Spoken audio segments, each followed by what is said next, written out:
I'm here with the Reverend Marcellus Harris. They had a meeting tonight. It is following the death, some would say the murder, of Ronald Harper in Newport News, somewhat 3 weeks ago?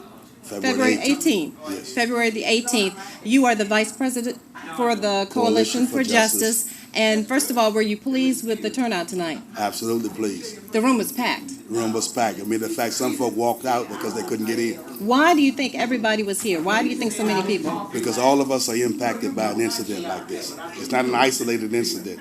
And you listen to these people, not all of them have stories, narratives, anecdotals, kind of reflections about what has happened to them with the police department. The police have a heavy-handed kind of a philosophy about the African American community. And so deadly force is something that we've seen far too often. Exactly. And certainly less in other communities. And so what was the goal of the meeting tonight? The goal of the meeting tonight is to give folk an opportunity to at least vent their frustration and see that something is being done, and seeing that some group is trying to put together a sense of an investigation, an independent look at this, and we're moving toward bringing these people to a mass march or some mass response and see how far to go. Because a lot of folk are involved in this either directly or indirectly.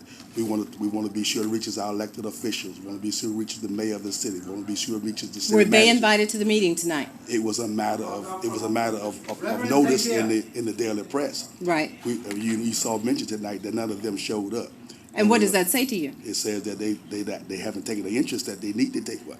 They need our votes. When they want our votes, they show up. Mm-hmm. But they weren't here tonight. So that's something that this community will pay attention to. So when are your next meetings? Our next meeting is Thursday night at the Pandora Lodge on Buxton Avenue, and then we have another meeting Monday night at a lodge on Kickertan. And what ultimately do you want to happen? I know the Commonwealth's Attorney's Office is going to put out their report, and then they'll decide if they're going to press charges. What do you want to see happen? Well, we are convinced that this was a criminal act. This was a shooting. This was a murder.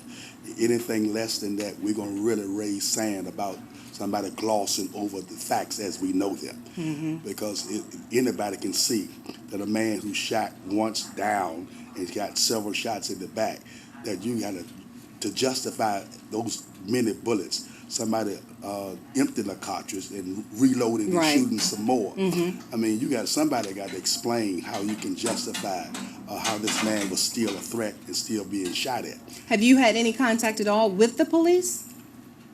Yes, we've tried to meet with Chief Fox. We were refused the meeting with him.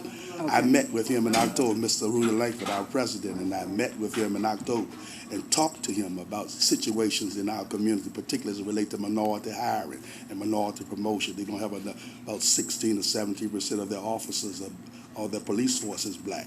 And hardly any of them are in a position to be elevated or to be promoted. Mm-hmm. So you got a bunch of white folk policing a black community, and a lot of them are inexperienced, and a lot of them are cowboys, and a lot of them are afraid of black people. And so they may be gun happy. And with all this going on, what is the responsibility of the black community? What must the black community do? Be vigilant and insist upon our own rights. This situation. It borders on criminality in more than just the shooting. There was a violation of the Fourth Amendment, search and seizure. Search and seizure. There was no warrant, no capers. There was no reason for them to go in that house at all. So anything that happened in an illegal entry, so that is exacerbated by the fact that they had no right to be there in the first place. That was a private home. Okay. That was not even where the victim lived. Mm-hmm. So you got to explain that away. So a whole lot of things here. So hopefully the police will reach out to you and you will have some dialogue and discussions. Well, I would hope that the police will see, like Stevie Wonder can see, that this is a situation where we supposed to get some justice. And finally, before we go, tell me, the Coalition for Justice, what does it stand for? Who's involved? What is your main goal, your mission? Coalition for Justice, just what it says for civil rights. Whenever we see an injustice, whenever we see something that's been been questioned. There's a question. We was involved in Andre Reedy case when she got shot up. We did our own independent investigation with that. To the chagrin of a lot of people, we had our own final report, and we're going to do that again this time. Right. We're involved in judiciary reappointments and appointments of judges. That's really important. Yeah, of course, it is important. We're involved in ward systems and trying to be sure things are fair. Whether people are treated fairly. That's what we're about. So what is your phone number, and how can people stay in contact with you, and how can people stay on top of this case? Well, people can stay on top of this case by reaching the Coalition for Justice, and I'm at 886-5301.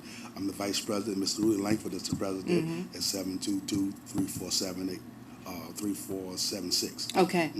Reverend Harris, we thank you so much for your time, and we'll stay on top of it.